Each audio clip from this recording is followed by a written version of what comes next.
is Wednesday night. It's July 20th, 2022. A brand new episode of the Kicking Out Podcast coming your way. I'm Tanner Lee. Across from me on the computer screen is the reigning, defending, undisputed KOP Predictions Champion, Paul Moose Zartman, joining us again after a 2-week hiatus. Paul, how's it going? Oh, it is going fantastic. I'm glad to be back. It's been a crazy July so far, but your champion is here. And guess what? That means it is time for another edition of a KOP, Kicking Out Podcast. And we're going to do this like it all started. So just you and I. So is the summer of Paul, as we're going to call it, going to continue after this weekend? Yes, it is. Right. I don't care what anybody else says. El Generico is not going to show up, but I am still going to be your KOP Predictions Champion at the end of Death Before Dishonor. All right. Those are big fighting words there. And the challenger, Austin Shepard, who I was telling, I think it was my dad today, Austin has been on the podcast almost as much as Paul and I have been, really, for the year. It feels like, and we enjoy having him on. He gives great insight and great commentary and coverage. He will be joining us later on in this episode to not only help us recap the crazy main event from tonight's Dynamite, but also give his predictions and try to get that KOP title back. Predictions for Death Before Dishonor, the first pay-per-view of the new ROH, I should say, coming up on Saturday. Yes. He may have knowledge on some of the newer ROH roster, what's left of it, as I know TK is still rebuilding it. And I got thinking, and it's been a couple weeks since I've been here, so I wanted to go over this with you and get your thoughts on this, and then we'll get Shep's thoughts when he joins us as well. So there's always been this big thing of, Tony Khan signed all these guys. Right. Now, you don't just decide to buy a wrestling promotion and sign the paperwork and own a company in, 3-4 months. So I'm betting he's known this for a while. So I wonder if the reason he signed so many guys is he's going to use them on ROH, and it's just now struggling to get that TV deal that he's trying to get. Yeah, that wouldn't surprise me at all. And good thing he signed so much talent, because AEW's been bit by the injury bug harder than I can remember any promotion in a short window. So that depth of that roster has come to the surface and really helped out. But yeah, it's interesting because you got to think that ROH TV deal. Oh, I lost my camera. I will try to reconnect that in a bit, but I'm going to keep going with my thoughts. That ROH. Oh, and we have lost Tanner, and looks like he might be coming back under myself, or maybe not. So I will say, I know we'll be joining again by Tanner here as soon as he gets his stuff figured out. But we'll go on. I know Tony Khan is working really hard on that TV deal. Hopefully, Tanner's got more of the insight on that. I just joined some of the sources that Tanner uses, and I think we're going to see it come, hopefully, by the end of the year. I would love to see ROH on TV regularly by the end of the year. All we can do is hope at this point. But while we're waiting on Tanner to come back to us, we will dive into tonight's Dynamite. It all kicks off with the lights going out, pretty much. And that's because Brody King was making his way to the ring as he was going to take on Darby Allin. Darby wanted a proper shot at Brody after what happened in the Battle Royal. This was a back and forth contest, surprisingly. Darby did go out pretty early to go for a dive. Hey, it's Tanner. Now let me see if I can switch this up here. I think I can here. Let me see here. There we go. Okay. There we go. Sorry about that, everybody. You gotta love technology. That's fine. I was I was telling everybody that you have more of an insight as I just joined up on some of the sources that you follow. Um, you probably know a little bit more about that TV deal, but I'm kind of hoping we get an ROH TV deal by the end of the year. Yeah, I don't think in those sources Paul's talking about. I'll give him a plug, of course. It's the best $5 you can spend every month. That's Fightful Select. Yes. Sean Ross Sapp and Jimmy Van and the guys over there.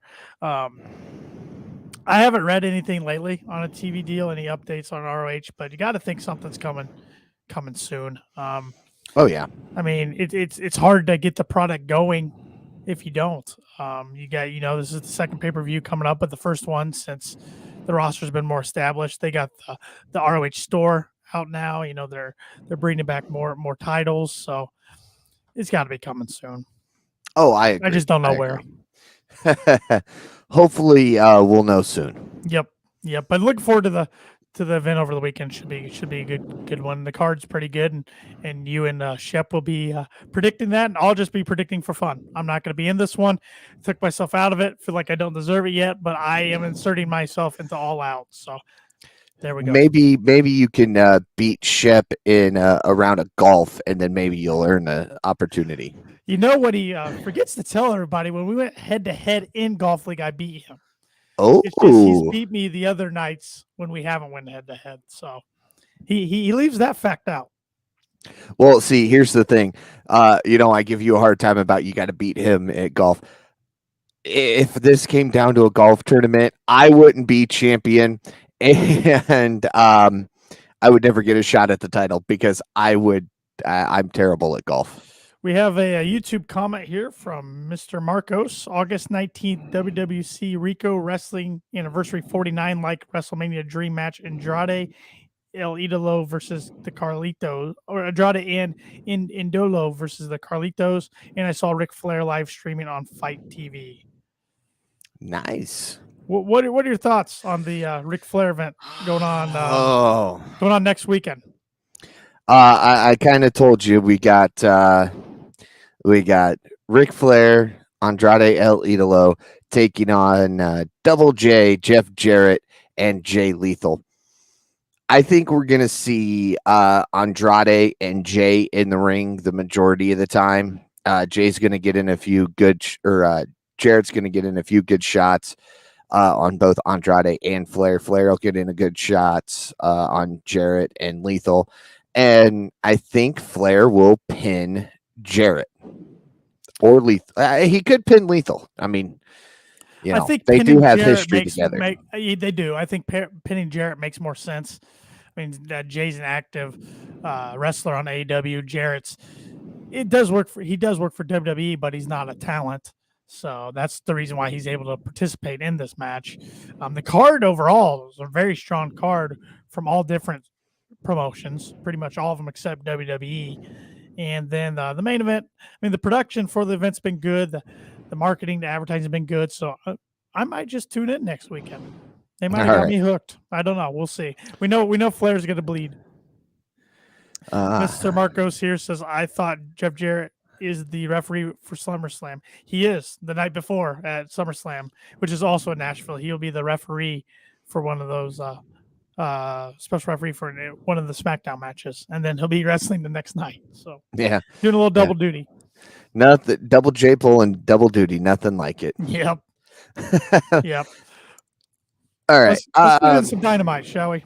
Yes, I was just starting to as you rejoined us, so I wanted to get us caught back up on the same page here. The show kicks off, and the lights pretty much go out instantly, and that's because Brody King was making his way to the ring as he was to take on Darby Allin.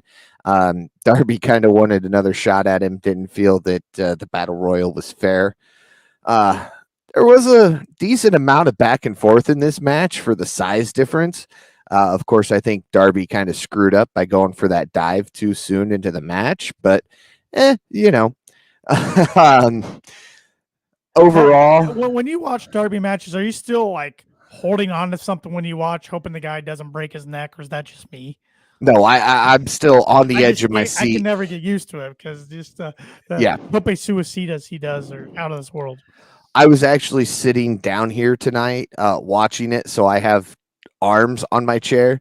I'm Smart. surprised they didn't break because I was gripping them like, oh, Yeah. oh. Yeah. So yeah. You know, the man, if he makes it to 30, I'm gonna be surprised. Yeah. So at least in ring. I mean, he may still be alive, but he's gonna be unable to wrestle and probably paralyzed by 30. Yeah, he's his body's gonna have a tough time getting out of a chair in probably a decade if he doesn't slow it down eventually a little bit. But that's Darby being Darby, so Yeah, that's what makes him great. exactly. Overall, unfortunately for Darby, Brody King picks up the victory, which is kind of how I saw that going. We're still trying to establish the House of Black as being this dominant force, and especially Brody. So to lose to somebody like, well, the size of Darby, let's put it that way, wouldn't do well for Brody or the House of Black. Right. I thought Brody King was really impressive tonight, and he's been impressing me more and more every week. I mean, not only his raw power, but the way he moves and his quickness for a guy of his size is not that's pretty rare to find. Um, I thought it was a good match, good opener. I would be interested to get Shep's thoughts because when we were talking about this match last week, being kind of previewing this week, he's not a fan of the mismatch in size matches. The big guy versus the little guy, but I bet he's happy with the result that Brody King went over. Yeah. After the match, Brody locks in the submission until Sting makes his way down to the ring, but misses with a charge in the corner, allowing Sting to set up the Scorpion Death Drop. The lights go out, and when they come back on, Sting is facing Malachi Black, only for King to connect with the rear choke as Black spits the black mist into his face. While Sting gets taken down, Miro then makes his way out, but he stops on the ramp as they stare each other down. Did you notice one of the lens on Miro's sunglasses was darker than the other? Yes. But see, I don't know how I feel about if they're gonna put Miro in the House of Black. Great. I'm just trying to decide how I feel about it. I don't think they'll go that direction. I think it's similar to what we saw with Pac when he got misted. Miro got a big pop tonight. I mean, if you can kind of put him in that tweener position, I think that's really good for him. Yeah, absolutely. He doesn't need to be face. He doesn't need to be heel. He needs to be a good tweener, kind of like Mox. And he'll be golden. I mean, the matches you can do: Malachi versus Miro, Brody King versus Miro, even Buddy Matthews once he gets healthy against Miro. Those are all three great matchups. Matches I would pay to see. Yes. And knowing Tony, he won't make us pay to see him. Right. That's one thing I love about Tony. Up next, we see Cole Carter backstage. Ricky Starks comes in and heard that he was swimming with the fishes the last time people saw him, referencing how he was written off in WWE. He points out he's been the FTW champion for a good reason, but he doesn't see it changing. While Cole then claims that Ricky's future will look similar to his past when he beats him tonight. Nice to see Cole back on TV. Like you mentioned, he was written off NXT not all that long ago, really. Ricky Starks, the dude's money, the dude's gold. He's good on the mic, great in the ring. Well, yeah, I don't care about his title. You can become the longest reigning FTW champion when you never defend it. That's true. I mean, it's not hard to do. I do like the push he's getting, though. I think it's well deserved. Yes. Up next, we see the Best Friends take on John Moxley and Wheeler Yuta of the Blackpool Combat Club. I was surprised how long this match actually went. I knew we'd get close, but I didn't think it would go that long. So I was happy.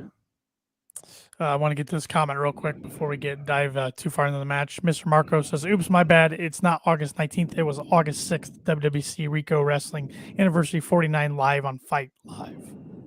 Thank you for the correction. Thank you. Yeah, I was surprised this match went as long as it did as well. I do like the backstory. Of course, Yuta used to be part of the Best Friends. Now he's part of the Blackpool Combat Club, so I like that part of it. The rest of it didn't do much for me. No. Mox and Yuta went over, got the win like everybody knew they Oh, would. yeah. But I will say, Wheeler Yuta's star just keeps rising and rising. If you would have told me a year ago that this dude was going to be a prominent figure in a really popular stable, was going to be on big time matches on Dynamite all the time, was going to be the ROH Pure Champion, I would have said no way. Right. And I like the fact that Regal even brought that up. You know, he gets the back to back pile drivers and kicks out. And Regal makes the comment, you know, a year ago, he wouldn't have been able to kick out in that situation. We have Right. taught him to be tougher than he was. Yeah, I think the move getting him out of the best friend stable and into the BCC was just a glorious Money. move by Tony. I mean, so smart to do. Glorious. Haha. Oh, that'd work better if we were covering another company. It would. If Shep was on, I'd have him put his phone up because that was his ringtone at one time. Oh, of course it was. Leave it to Shep. Jeez, I've got the X-Files theme and he's got Glorious. It is a good theme song though. Yes, it is. Yes, it is. I sing along to it, so I still sing it from time to time, and I don't watch the company. It's So, catchy. yes. Up next, we see a video package for Gresham versus Castanali. Claudio. Right. That's I just say Yeah. Claudio because Okay. I can I never was pronounce I his was last trying name. to do it like the professionals here, you know. I think you said it either you got it correct or close enough. So Yeah, close enough for we'll government count it. paperwork. We'll count it. After that, Tony Schiavone welcomes the AEW Tag Team Champions Swerve and Our Glory to the ring. Swerve reveals that Kevin Gates is in attendance, and Keith Lee then asks him when he's dropping the deluxe. Lee expresses his eternal thanks not just to Swerve, but to the fans. He says they don't look down, so if someone wants a shot, they better reach at it. Lee then has a toast for the titles, stating, "May it be limitless." But Mark Sterling then appears and says they warned him and that he got lucky. Swerve didn't stab him in the back. Sterling says the People Against Swerve Strickland petition is almost complete to remove him from the roster. He then asks Gates to sign it, and Gates doesn't. And then Gates pushes his way through the guardrail and hits Tony Nese with a punch. I'm not sure that was a work punch. That was a pretty good one, if it was. Yeah, that was I mean, right on the money. Let's put it that way. And in shock, Mark Sterling turns around and gets hit in the face with a cake. Typical pro wrestling, there's a cake, it's going in someone's face. Yep. Right when I saw the cake, I'm like, yep, somebody's either getting that in the face or somebody's going through the cake in the table. Just a little entertaining spot. I saw nothing wrong with it. I got to be honest, I'm not familiar with Kevin Gates. I'm not that big a rap fan. I don't listen to a lot of rap. I don't know who he is. It sounds like he's a big deal. So that was cool. Twitter was making a big deal about it. We'll see. Who do you think will be the contenders against Swerve and Keith Lee? Who do you think's the first up to contend against them? Well, or maybe not first up, because first up might happen at Battle of the Belts in a couple weeks in Grand Rapids. But let's fast forward and say it all out. Who do you think's challenging them? Oh, there are so many people, and my guess kind of, I don't know. It wouldn't surprise me, and that's with the return of somebody that we'll get to in a little bit. I could see them re-challenging for it. The Best Friends would be an entertaining one. Of course, they're not going to win, but it'd be entertaining. I gotta admit, I don't know what the tag team rankings are at this point. FTR is still number one contenders. I think that's who gets a shot. You think so? Mm-hmm. Okay. Which, if they go that direction, then it might be a short reign for Keith and Swerve. But I ultimately think Swerve is going to swerve on Keith, even though there are some speculations out there that it's actually Keith is going to turn on Swerve and be heel, a monster heel, which would be interesting. Okay. So I think, there's still those seeds planted. They did too many kind of red herrings for that, so to speak. So yeah, and hear me out on this one. Another possibility, maybe not a battle for the belts, maybe not before All Out, but Private Party. Yeah, they need to get back on Dynamite and start winning. Yeah. I mean, they came into the top 5 last week. Right. So as of the 13th. So Right. we'll see what happens. Mm-hmm. It'll be interesting. Mm-hmm. Then we go backstage. We see John Silver and Alex Reynolds with the Butcher and the Blade as they joke around until the heels attack. I like the fact that, oh, Butch, we got you a T-shirt. It says Butch.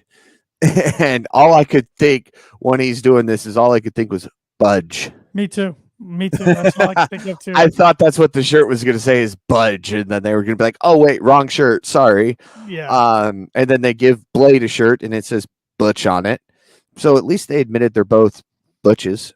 Mm-hmm.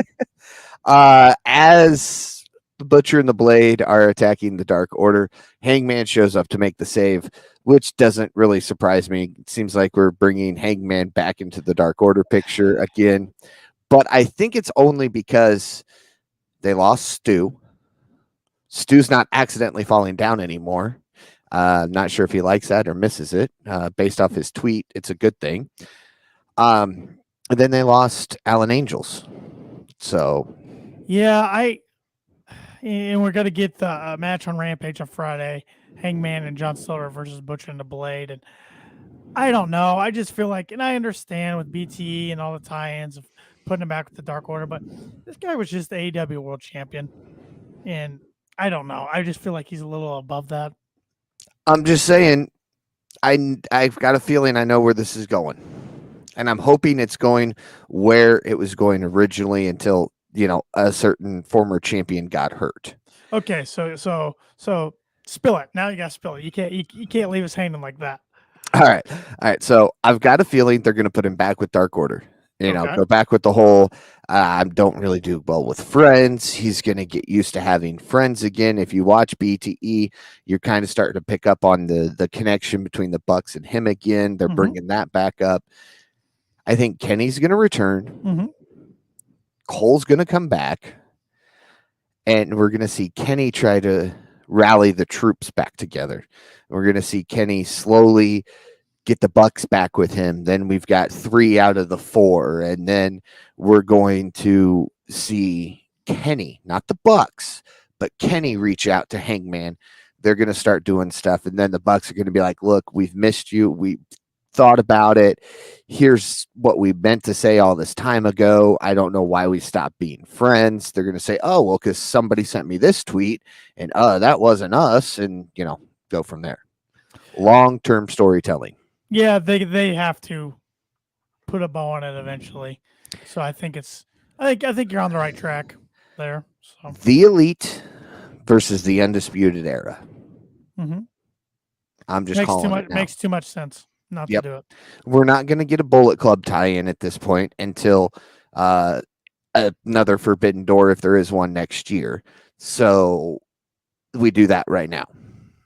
Yeah, no, I agree. I think it makes too much sense, and I think it was all set up when last time we saw Kenny Omega on AEW programming was when Adam Cole said, "Hanger, don't worry, I got this." So it was all set up right there. Yep. But it just what I'm saying is just, I don't know. It feels weird seeing Hangman after he just lost the AEW title back with the Dark Order again. And in the Dark Order, looks like maybe lost another member tonight that we'll talk about later when Shepard joins us. Which surprised me. Yeah, me too. All right. Up next, we get Christian Cage and Luchasaurus versus the Varsity Blondes. Cage and Luchasaurus pick up the victory pretty easily here. Yeah, pretty much a squash match. Yeah, thanks to Luchasaurus. But beyond the point, the big thing is after the match, Cage gets onto the shoulders of Luchasaurus like Jurassic Park used to do. Jurassic Express. Yeah, that's what I meant. It's all right. Well, I know it's been a few weeks. I'm a little rusty. Oh, that's a common mistake. I got you. And right after that, we hear Tarzan Boy. Jungle Boy makes his return. Pop. Man, that was a loud pop for short. I mean, it wasn't a short amount of time, but it's been a short amount of time. Yeah. So I was pleased with that pop. I was excited. It was nice to see Jungle Boy. He walks down with chair in hand, stares down Luchasaurus, and then Luchasaurus steps aside. And then Jungle Boy chases down Christian. The ending to that seemed weird, but I don't know. I didn't like Luchasaurus going back with him. I was liking this fresh new turn of a character, heel turn. What I'm hoping is he's tricking Jungle Boy. That would be great. And I think we'll know if he continues to come out in the black.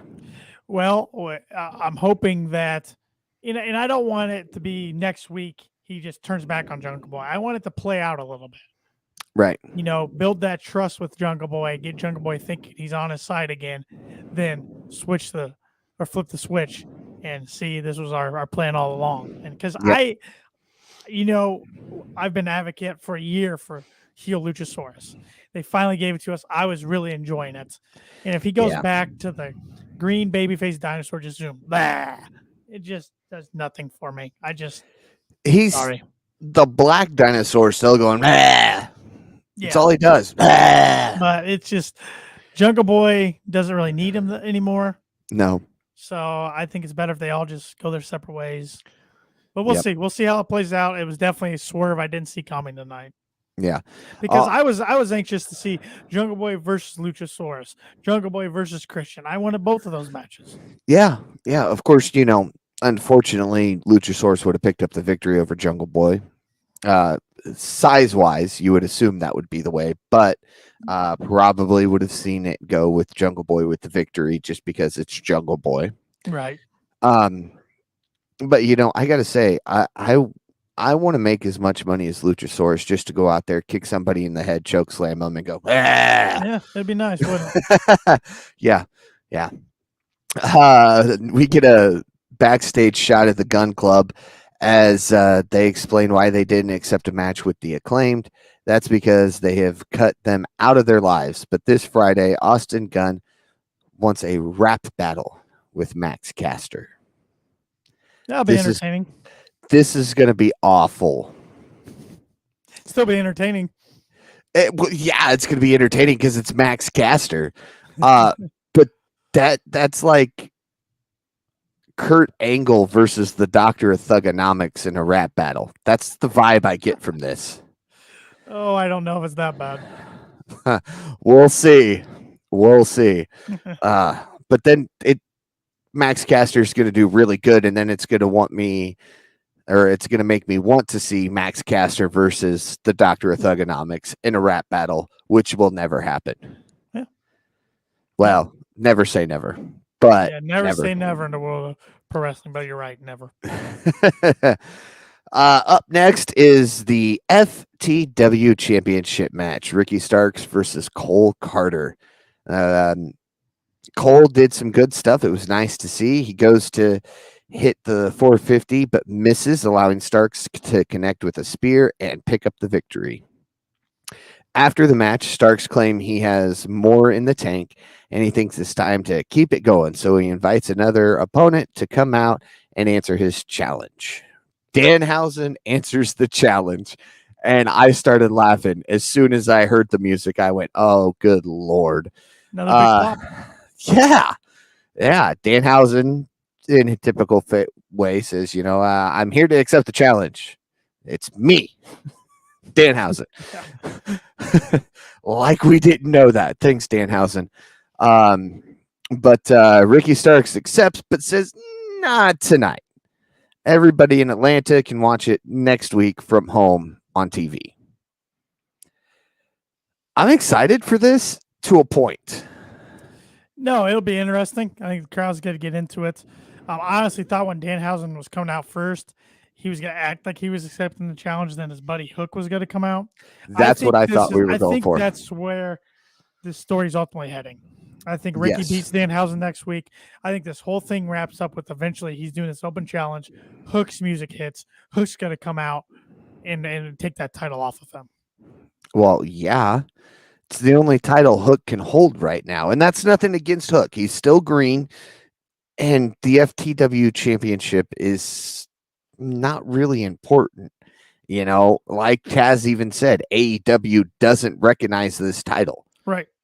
So put it on Hook, maybe have him defend it every week or every other week, or At once a least a month month. even. Yeah. And get some prestige under it, and then maybe it'll be worth something again. Well, and Lexi Nair, if you remember right in that backstage interview, asked Hook if he's going for gold, and Hook just kind of smiled and walked away. Yeah, because that's what Hook does. Hook doesn't talk. Nope, he eats chips. Yeah. Eats chips and kicks ass. To be able to eat that many chips and look like that. Well, Must of course, be nice, he works out. Well, okay, he works out probably as much as you and I do actual work. So, All right. Touche there. Next we go backstage to Tony Schiavone with the babyface women's team for the next match. Athena says the title would look amazing around Chris Statlander's waist, the women's championship, that is. Willow Nightingale says she and Athena have got this. Athena makes the comment that the TBS championship would look good around her waist. That forgot that part. Statlander seems to kind of like that idea, her being women's champion and Athena being TBS champion. And I think ultimately we're going to see Athena with the TBS championship. You think that's who's going to dethrone Jade eventually? I think so. It makes the most sense. They haven't done anything one-on-one yet, have they? No, somebody's got to do it, but I just feel like there's nobody built up enough to do it yet because Jade's pretty dominant. She's getting better and better. Yeah, but if it's anybody, it's going to be Athena. Yeah, I mean, you're probably right as of right now. Maybe, I'll go eventually. Maybe Tony Storm. Okay, I'd be okay with that. I don't know. I even threw out with Shep. The last 2 weeks we've talked about this almost every week, like where who's going to eventually knock off Jade. I mean, if they really wanted to get daring, they could. Even though this is your money match, and I wouldn't do it, could go Britt Baker somehow. But that's your money match way down the road. Yeah, I don't want to see gold on Britt right now. Yeah, still suffering a little bit of Britt fatigue. Yeah. I mean, they did hold her off a few weeks at least, but she's been back on TV now 2 weeks in a row. Yeah. So we go from that to Tony Schiavone being out in the ring, separated by a commercial break here, of course, where he welcomes FTR to the ring ahead of their upcoming ROH Tag Team title match. Cash Wheeler says he'll never get used to that kind of a fan reaction. Best pop of the night. Everybody man. FTR. Yeah. These guys got a great promo. Cash did some stuff on the Briscoes. Dax brought up the fight his daughter had. Did not see that coming. I thought when he started talking about 5-year-old girl, I was like, I wonder if he's talking about his daughter. But I did not know the backstory about her having a hole in her heart and all that. So very heartwarming, emotional story. These guys are great, especially Dax. And we talked in our group chat. If you don't like Dax Harwood, you just don't like professional wrestling. The guy's up there. He's got to be up there for Wrestler of the Year. I'm not saying he's going to win it, but he's got to be up there in contention for it right now. Yeah. Yes. And I mean, they closed the promo the same way they always do, with Dax going top guys out. Yep. And they're not lying when they say top guys. No, they're the hottest tag team in the world. Oh, man. I don't remember the last time a tag team's been this hot, been this over with the crowd. It's been years. I mean, years, maybe 2 decades or so. Just keep the rock and sock connection. And that was back in the 90s. I know. But I'm saying. New Age Outlaws, maybe. Maybe. Keep giving these guys all the gold. I'm all for it. Yes. And we'll talk more about their match this weekend coming up here. Briscoes 2. Yes. Out of 3. Yeah, best 2 out of 3 falls. Yes. Bananas. It is. Banana. Next, we go backstage. Jay Lethal and his crew. Jay says he would have faced Joe weeks ago, but Joe doesn't show up for work, so they'll do it this weekend at the pay-per-view. Christopher Daniels appears and says if he's so anxious to wrestle, he'll be in the ring Friday night. And as we find out later on, Jay accepted. So we'll see Jay, Christopher Daniels at Rampage this Friday night. I can't wait for that because I love watching CD wrestle. Yeah, so we get. I knew you were gonna be pumped about that. So we get Jay against CD Friday, Jay against Joe Saturday, then Jay with Jeff Jarrett against Andrade and Ric Flair next Sunday. So big match is coming up for Jay Lethal. Yep, it's looking good. Up next, we get Athena and Willow Nightingale versus Jade Cargill and Kira Hogan. Can I just say, Twitter loves themselves some Willow Nightingale. Holy Yes, smokes. they do. Yes, they do. She is talented. Yeah. Yeah.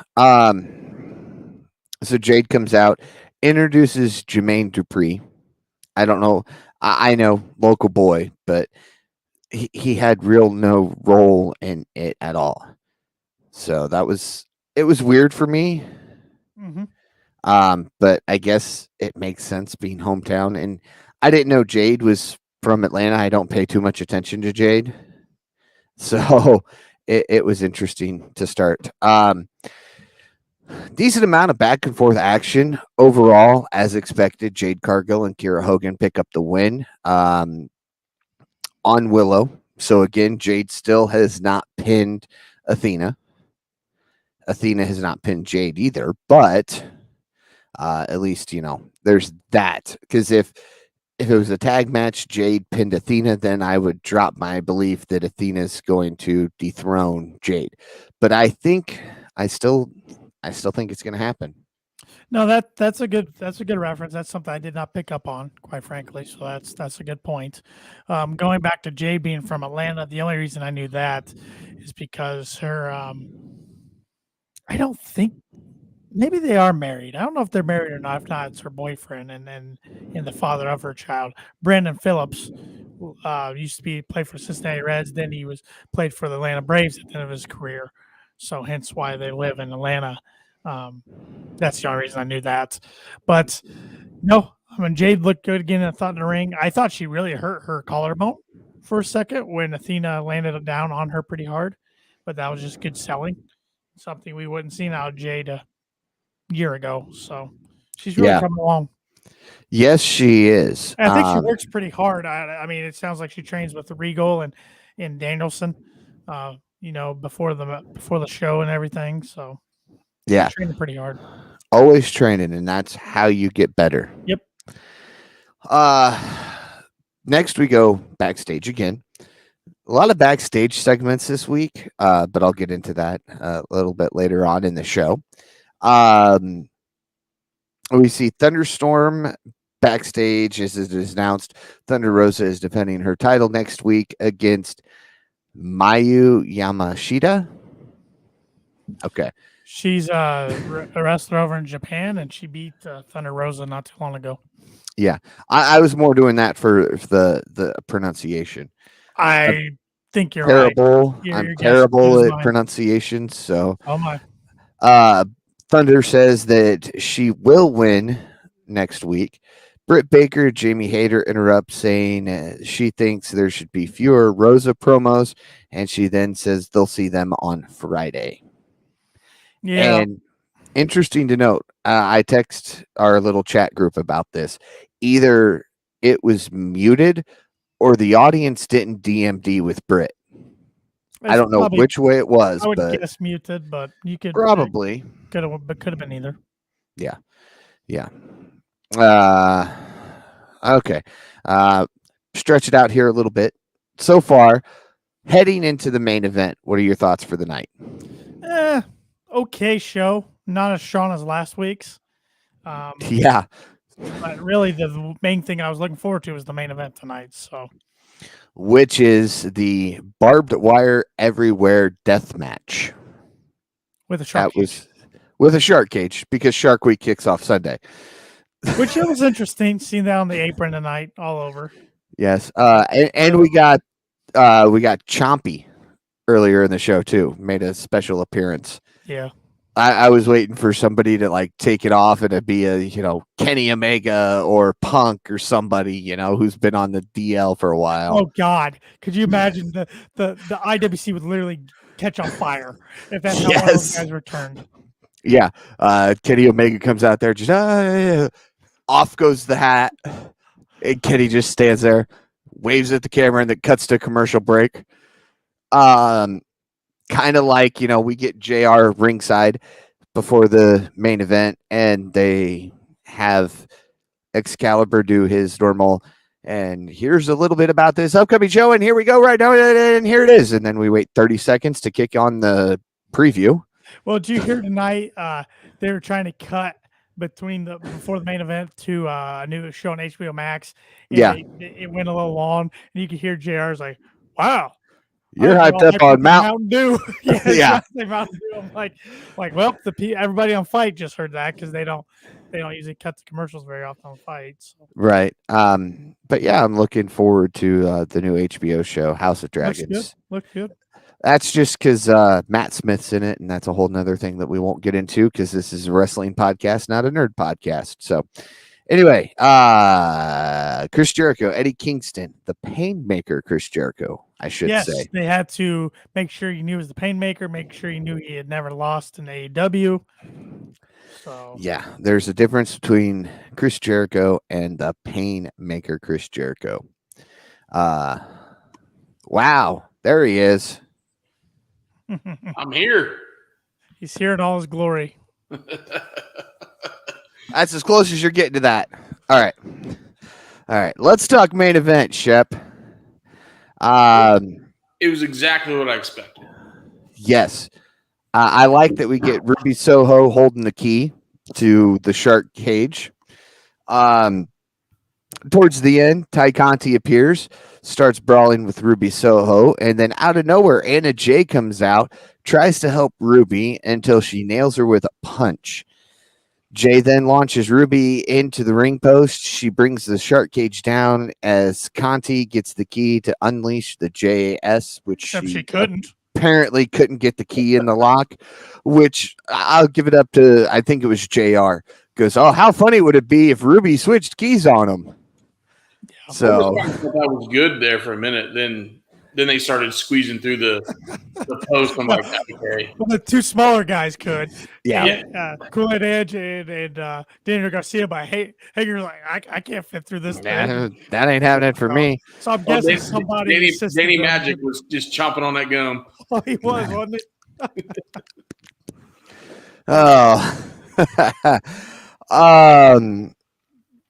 Yeah, Jericho. I lost where I was at. There we go. Kingston grabs some razor wire, wraps it around Jericho, looking to lock in the stretch plum and get Jericho to tap. It looks like Jericho's getting ready to tap once again. This time, it's interrupted by Sammy Guevara, who returns to break it up, sends Kingston into the Judas effect with the wire wrapped around his arm. Jericho picks up the win, and Shep, you caught something that I had to rewind to catch. Yeah, soon as he was going down for the pin, they had a really good close up of Eddie, and you saw thank you. Mm-hmm. So, I mean, obviously, Eddie doesn't want us to know that, but that just shows the respect Eddie has for a veteran, a legend in the game. Where after a match like that, he's putting him over, and all you can see is thank you. Yep. That was a nice little thing to do too. I really enjoyed the match. I know Jericho gets criticized a lot for always putting himself in the spotlight, putting himself in big matches, but the dude gives it his all. I mean, he gets color right away. Went through more barbed wire spots tonight than I think we've seen anybody since the Moxley Omega Lights Out match back in 2019 Full Gear.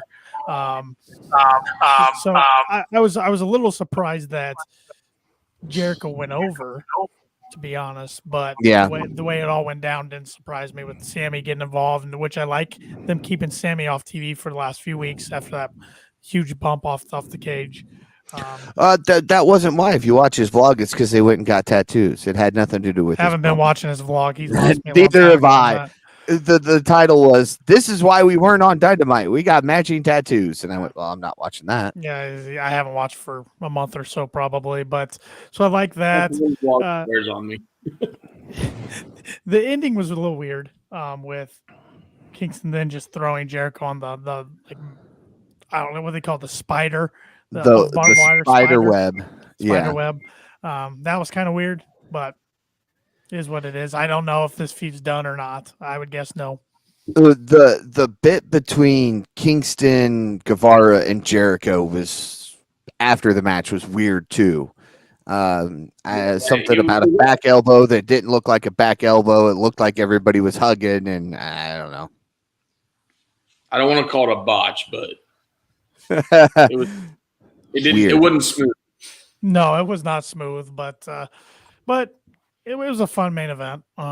Yeah, I was hoping for a little more blood. To be honest, I thought both guys might show some color, but yeah, I know. Which Eddie technically did on his back, but yeah, those are legit cuts on the back. Yeah, and I think he legit hurt his hand too. I don't think that was just part of the match. I think he botched one of those punches. Probably did. Or it could just be working me big time. That could be. It's Eddie Kingston. Who knows? And it's me. I fall for a lot of work. So. Yeah, like the fact that Shep was on vacation, so he wasn't going to send us predictions. Exactly. That's what I was leaning into. That was the last one. Like, I'm legit on vacation now. I'm in some right now. Yeah. I don't know. So, all right, let's give our ratings for the show this week. Yeah, I'm gonna go 6.8. Okay. I didn't think it was as good as last week's. I enjoyed the main event. A lot of backstage segments, like you mentioned earlier, Paul. I don't know. A lot of it, I just felt like an ordinary show that if you miss it, it's not that big a deal. But I didn't feel like there was enough segments or matches setting up storylines going forward. But we got quite a while before All Out. So yeah, even though the banner was hanging in the background tonight, always if you is. watched. Oh yeah, which makes me think they're really trying to make that AEW's version of WrestleMania. Mm-hmm. They're just not going to put a big all-out sign in all lights in the back of the stadium every time, so you can just point at it after every single match. Correct. Shep, what are you giving this one? I was really close with Tanner. I'm going 6.9. Nice. I enjoyed the main event, and I enjoyed the Moxley Yuta best friends match. I thought that was a stiff match, but I really enjoyed that. And the opening match, I know I wasn't here earlier, but the opening match, Darby ain't gonna live long if he keeps. That's exactly what we said. That's exactly what we said. I didn't hear you guys, but holy cow, that dude takes some bumps. But 30. He's either not going to be wrestling or paralyzed. Yeah. I mean, the main event, best friends and Yuta and Mox, and that one kind of were the highlights of the show tonight. Promo of the night goes to Dax. Oh yeah. FDR. There was a little bit of me that wanted the Briscoes to show up, thinking, "Hey, let's put this Warner Brothers or whoever corporate BS aside, come out and confront them on Dynamite." But we still didn't get that. I'm just fantasy booking, but that the camera, the way it started to turn as Dax was talking, I thought, all right, here, we're gonna position it so they can run out, attack, or they're gonna come from the crowd. Hit them, drop them, leave. That's that. And Shep, before we continue, I want to get your thoughts real quick on that opening match, because last week you and I were talking about you don't like the matches when there's such a size differential, but I thought tonight's was pretty good though, and the right guy went over. The right guy went over, and if you're going to make Darby look as good as he did, that's about as best of both worlds. Yep, I agree. But normally, I don't like the Goliath versus the 114-pound soaking wet dude. I think Darby's entertaining. Don't get me wrong. Yeah. It just in the right situations. Yep. Yes. All right. Well, you both stole mine, so I'm gonna have to drop mine to 6.7, just so that What you a know. cop out answer. Hey, I could have gone 6.85 and been right smack dab in the middle of both of yours, but Hey, at least you didn't go 7.0 and I had to call you a rookie score. That's yeah, true. exactly. So, I mean, I had to do something here. I felt that I had to pick something somewhere, or I was gonna get called out for it one way or the other. But yeah, it was an okay show. Not the best, but there was the good matches. There was good segments. And we are really spoiled. I mean, we yeah, are. yeah, Yeah. yeah. I mean, we're criticizing this show when there could be a lot worse. Yeah, we got a barbed wire everywhere main event on free TV. So Yeah. Death match. yeah, And hey, you know what? There were no sparklers. glad you brought that up. I was thinking the same thing. When they showed that No alarms. yeah. Yeah, when they I'm showed never gonna that get that out of my head. when they showed that spider web, that's all I could think of is, oh, okay, here we go. The sparklers are going to go off next. Nope, just Jericho twitching in pain. Yep. The pain maker twitching in pain. Yeah. All right, so Shep, are you prepared to make predictions? You forgot wrestler tonight, Paul. Oh, I did. See, 2 weeks off. This is what happens to me. You're supposed to be Jeez. the champion of this show. My God. I'm the champion at predictions, not running the show. That's you, Tanner. We'll get you your own belt that says host champion or something. I don't know. Good try. Good try. I'll start us off since I'm 3 weeks behind here apparently.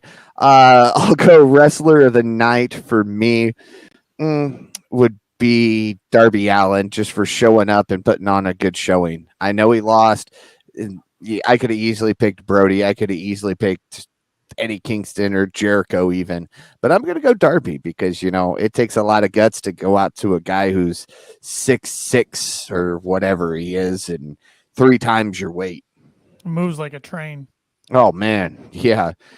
If somebody can hold me up one-handed against a ring post, I'm not going to fight you. I'll let Shep go next. So it's easy to go Eddie Kingston or Jericho, but I'm going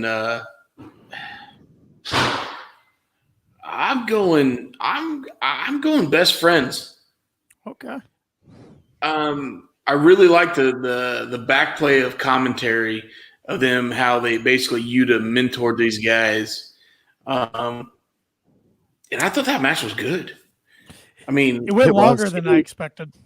Yeah, no, they gave him the time and they did the job right. So I'm going best friends for wrestlers of the night. I know wrestler, but it's a team. Close enough. It's okay. We'll take it. And I love that he had the Kentucky Gentleman on the back of his tights tonight. We haven't seen that in a while. So yeah, that was a good touch. I could go with a lot of different people, but I'm probably gonna go with somebody who's gonna shock you guys. I'm gonna go with Ricky Starks, actually, tonight. Okay. Figured he'd defend that successfully, and we can all complain that he doesn't defend the FTW title enough, and we've already done that on the show tonight. I just think the guy's money, though. I really think they just got to keep pushing him to the moon. Mm-hmm. Yeah. He's good on the stick, really good in the ring. They want to make sure they keep him because I could see him hopping over to WWE to join his buddy Cody when his contract's up. I'd really like to see Ricky take the TBS title off of Warlord before Warlord goes for his main title run. I think he'd be a good guy to replace that and run that title. I would love him doing an open challenge and him kind of making that the workhorse title. I was telling Paul earlier, Shep, I think this whole FTW title storyline ends up with Hook taking it off of Ricky. Yeah. I think makes that's where sense. it's going. Yep. I can see that all out. Yep. All right, Paul, now predictions time. All right. Predictions time, and I'll take over. I was making sure Shep was ready before we did Wrestler I of the think Night. he's ready. See, that's what it was. You might be in I trouble. found this little cute notepad on the fridge of our little Airbnb here. So I think he's ready to rock. So, all right. Well, let's start off with the match that was announced tonight, and I got to pull it up on my phone because I forget who even was in the match. It's the 6-man tag match. 6-man tag match for the trios championship, even though they call it the 6-man tag team championship, I guess. Oh, and while you're getting that pulled up, I'll mention so far we only have 6 matches, so we're making our predictions on these 6 matches. Confidence points between 1 and 6. If they add any more, we may throw some predictions out there, but those will not count for the total number. Well, we technically have 7, but we're not doing the pre-show match. So yeah, we never do the pre-show matches. Very rarely. So yeah. All right, the 6-man tag team championship is between the champions, the Righteous, versus Dalton Castle and the Boys. Shep, have at it. I got the Righteous for 4. Ooh. All right. Well, I also had the Righteous, but I had them for 2. Honestly, I thought one of you were going for that with your 1-pointer. So the only thing I look there is those guys are kind of involved with Impact right now, and right. Dalton Castle was over big time with the ROH fans back in the day. We haven't seen a lot of him lately, so yeah, it's kind of what made me win with the righteousness. Righteousness. Yeah. Righteousness. Right. We got the ROH Women's World Title match against 2 females who were just partners briefly a few weeks ago. Mercedes Martinez defending against Serena Deeb, the Professor Serena Deeb. Go for it, Paul. I went Serena Deeb on this one for 1 point. Ooh. I went Martinez 5. Whoa. Wow. Shep's pulling out all the big ones. That could be a deciding match right there. Yeah. It could. Now it'll be interesting.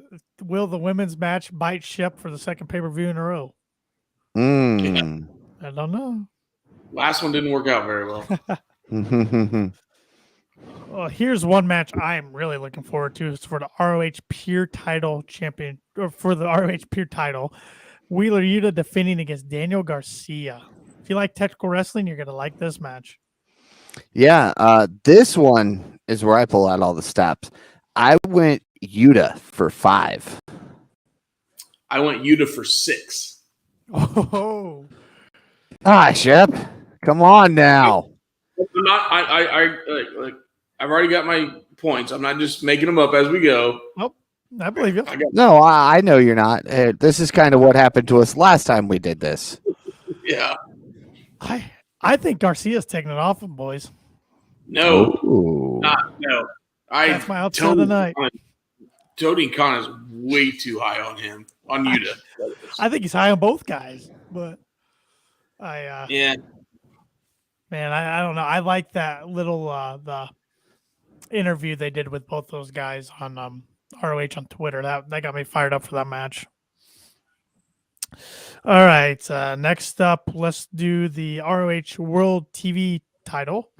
Samoa Joe, who we haven't seen on TV in God knows how long, at least in the match, defended against Jay Lethal, who has a ton of matches coming up in the next few weeks. I went with Joe. I went with Joe for 1. Okay. All right. I went Lethal for 4. Really? Yes. So you think Lethal shows up at Ric Flair's last match as the ROH TV title champion? Yes, I do. All right. I think I would have taken Joe for 6 in this one.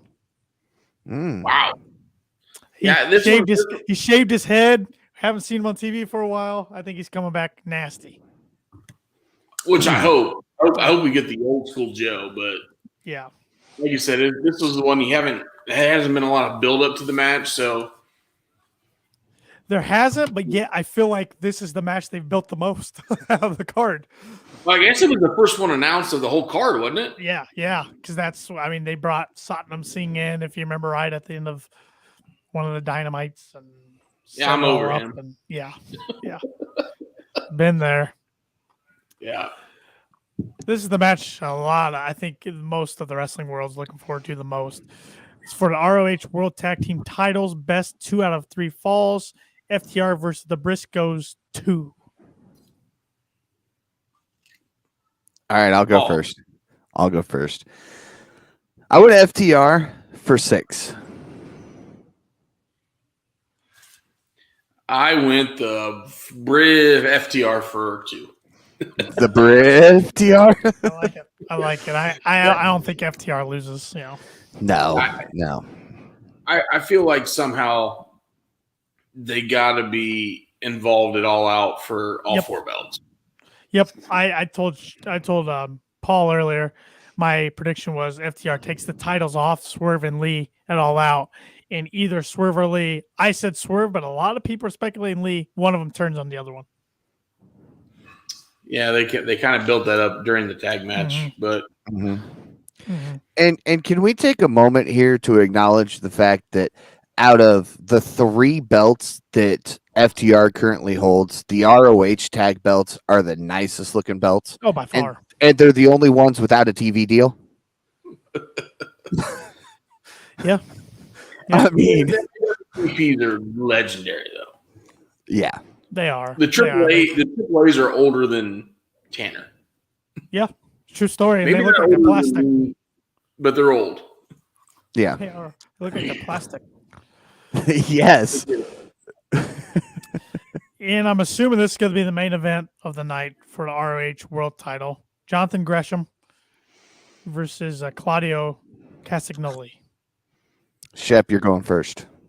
Claudio for 3. Exact same. Claudio for 3. I like it.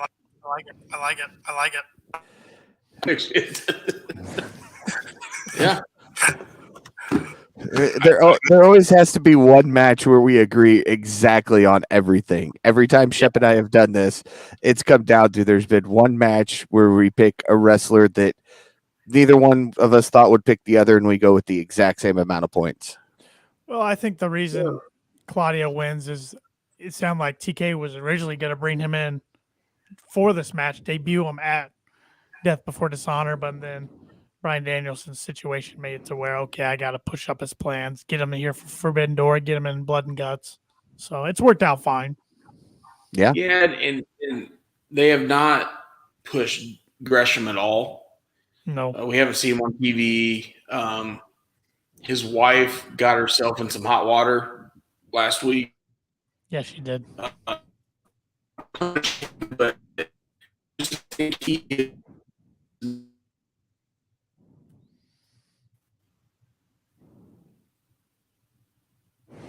Did we lose him? I think no, maybe. Nope, he's back now. Lost him for a second. You lose me? Okay. Lost you for a second. All right. I'm in the middle of nowhere, by the way. Oh, that's all right. We appreciate you being on and giving your predictions. So, like I said, I am out of this one. I was just making some predictions for fun. I'm taking a step back, letting these two go after the title, and I'll challenge for that All Out.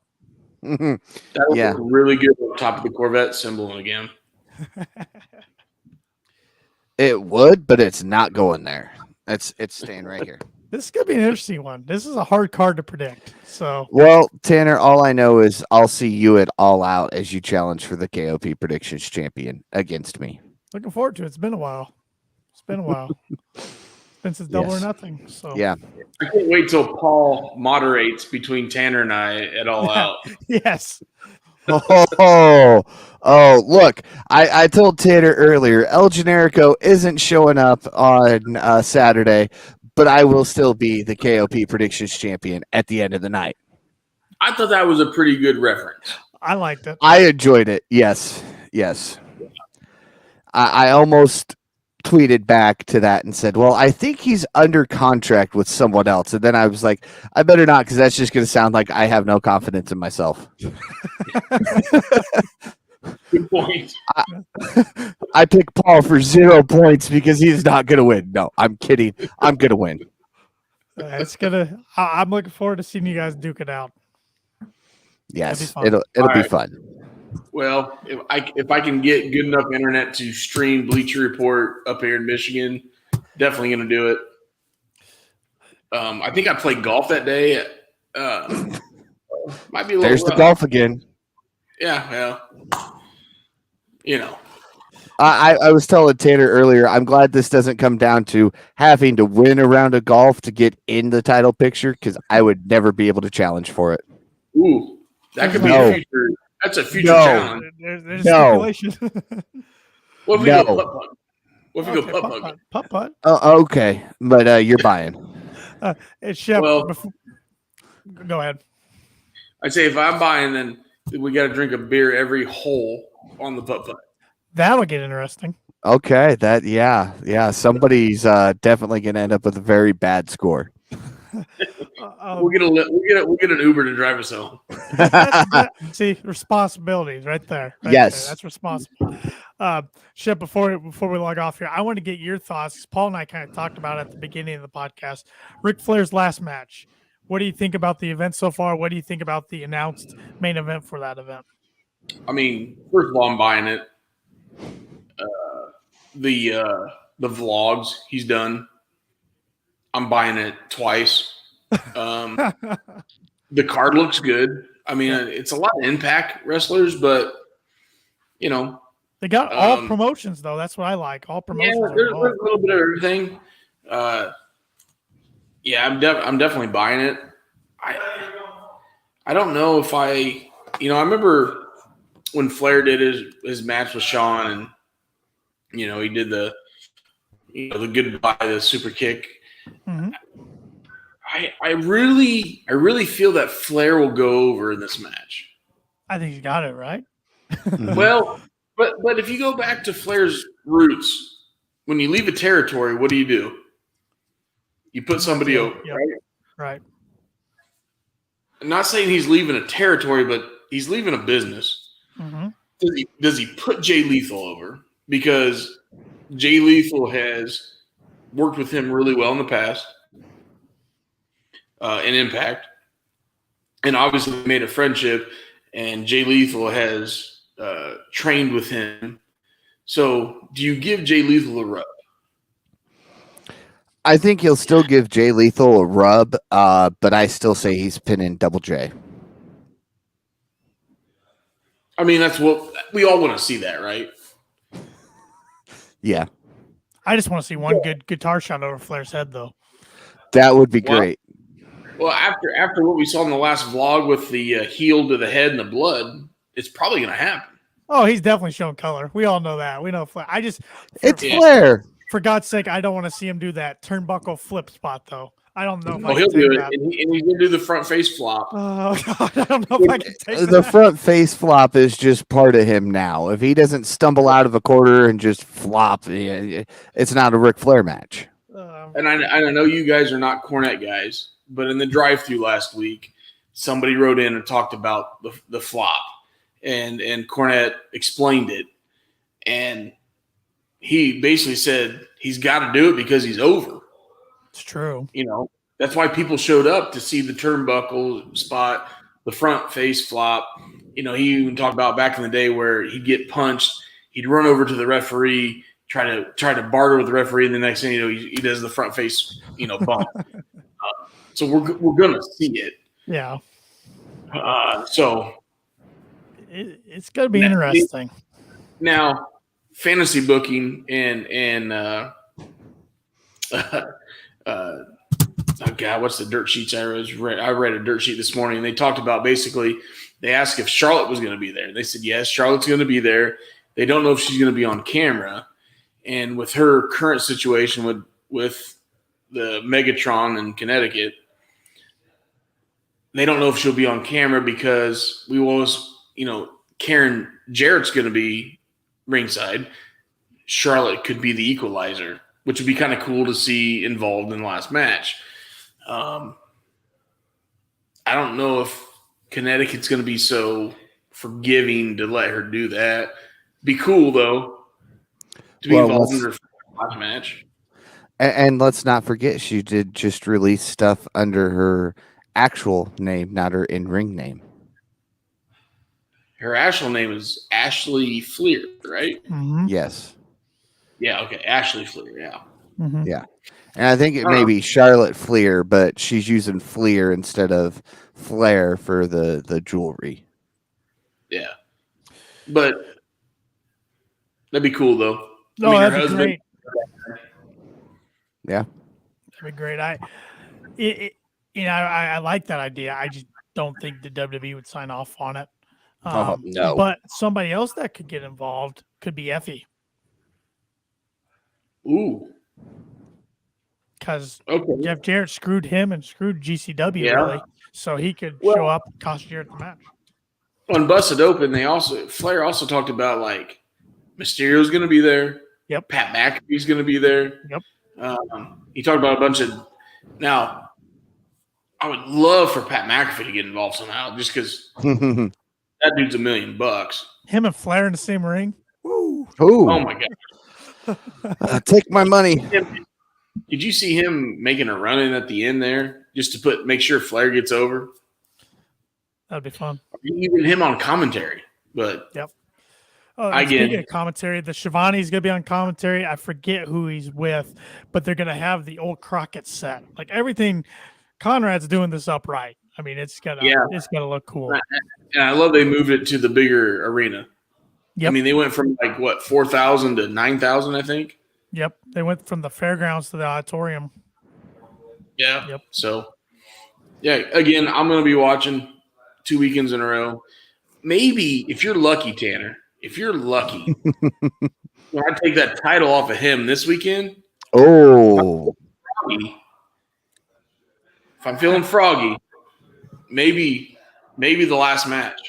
Maybe. That would be an interesting card to predict. There's a lot of wild cards there. Yeah, I mean, for one, I'm looking forward to Killer Cross and Harry Smith Jr. match. I think that match got rule. Yeah. I mean, and you got the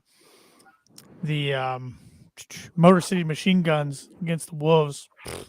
Dream match. They fought once on a house show. Impact World title. The Alexander guys going against somebody again. He's going Junior Fatu. Oh, yeah, you're right. It's the MLW championship on the line. Yeah, which is huge. I mean and then we got the Van Eriks against the Von Eriks against the Briscoes, right? Mm-hmm. Yes. Yep. And then we got the kind of the Horsemen stable against the Rock and Roll Express. What was the new version? What was the chances 30 years ago that Ric Flair would be on the same card as the Von Erich sons? Never would have thought it. Yeah, it's amazing. It's amazing the interest this is drawing when it's not even backed by an actual promotion. Yeah. I mean, whenever Conrad touches, turns into gold. The dude just has for business. I'm pretty sure. I mean, no offense, Tanner, I'm a first federal guy, but I think I'm gonna go get Conrad to get my mortgage. Hey, I will not argue with you there. Neither will I. With you there. Neither will I. Maybe he's gonna make me millions of dollars. The dude has a golden touch. That's all I'm gonna say. Whether it's the mortgage world, the podcasting world, business world, he just prints money. And nice guy to me. He sounds like a nice guy, but on his podcast, he's very level, monotoned. Yeah, yeah. He's not going to get me hooked. Now his co-hosts get me hooked. Yes. Whether it's Bischoff, Ross, Flair, whoever the other 77 co-hosts are. I know. He just keeps adding more and more. But because everybody wants to work with Conrad. Ad-free shows. Hey, next week on KOP, Conrad's going to be a guest host. Don't be making promises like that. Bringing in the big guns. Wow. This is I worth a shot. I can tell you next Wednesday I'll still be KOP predictions champion. We will see. Hey, you're funny. We will I see. didn't know you had a stand-up comedian side of you, Paul. Oh, maybe we'll write Shep off of the podcast for a few weeks after he loses. I get vacation. Yeah, you can actually go enjoy your vacation. All right. Yeah. All 14 kids are asleep. Just people out of fire. I don't know. All right. Any closing thoughts? If not, Paul, wrap us up. Shep, you got anything? No, man, Nope. I'm looking forward to this weekend. Was a good night tonight, and we'll talk to you next week when that KOP title's on top of the Chevrolet symbol. We'll see about that. Tanner, you got any final thoughts? No, I'm looking forward to following the pay-per-view along and seeing who comes out champion and who's just going to ultimately lose to me eventually. So. Oh, big words from a man who hasn't even I know. challenged in It's almost a year. Gotta be my time eventually. That's the guy who's wearing a Denver's Bronco T-shirt. That Hey, man.